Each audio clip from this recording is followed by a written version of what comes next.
गुरुदेव, अगर मनुष्य के अंदर ही देवता है और मनुष्य के अंदर ही राक्षस है, तो क्या ये भी संभव है कि एक घर में राक्षस और देवता प्रवृत्ति का मनुष्य एक साथ जन्म ले? हाँ बेटा, ऐसा ही होता है और हमेशा ही होता है।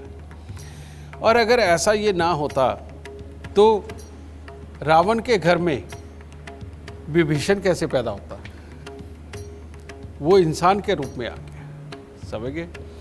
तो बेटा एक तरफ, दूसरी तरफ कुंभकर्ण भी पैदा हुए, ठीक है। और रावण बहुत बड़े ज्ञानी पंडित होने के कारण उनको स्वयं नहीं पता था कि वो ज्ञानी ब्राह्मण है या वो इंसान है या वो राक्षस है। तो वो खुद ही असमंजस में थे बहुत बड़े ज्ञानी।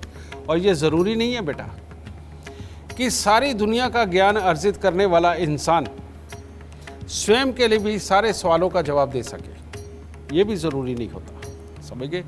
तो सच बात है, एक ही घर के अंदर राक्षस भी पैदा हो सकता है, एक ही घर के अंदर देवता भी पैदा होता है। और ये तो एग्जाम्पल घर घर के अंदर भरे पड़े हैं कि एक बेटा अपने परिवार के लिए अपने आप को भी निछावर करने से नहीं चूकता और दिन रात की मेहनत करके अपने भाई बहनों के ऊपर, अपने माँ बाप के लिए, अपने परिवार की ज़रूरतों के ऊपर सब लुटा देता है। और दूसरा भाई इसलिए लड़ रहा होता है कि ये बेड मेरा है, ये कमरा मेरा है, ये अलमारी मेरी है, समझ गए? और ये मेरे को ही मिलना चाहिए, ये उसका हक नहीं बनता।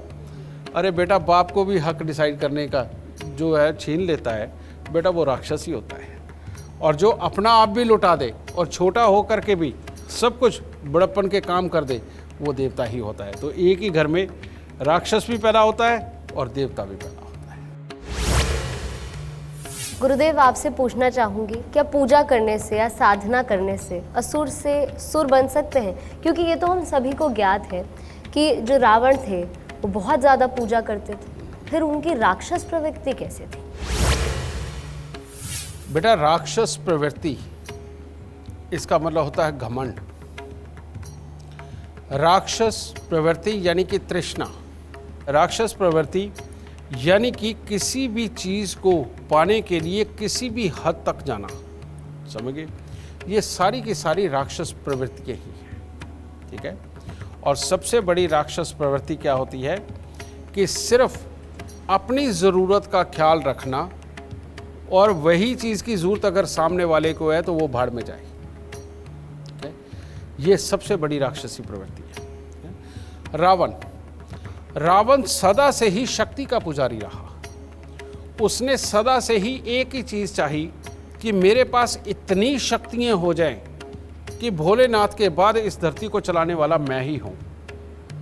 तो ये जो थॉट है, ये जो विचार है, ये अपने आप में राक्षसी हो गया। आज की डेट में भी आप विदेशों के अंदर देखो कि कोई ये बगदादी जैसे खड़े होकर के वो चाहते यही है कि हमारे असूलों के ऊपर कुछ चले। वो क्या है?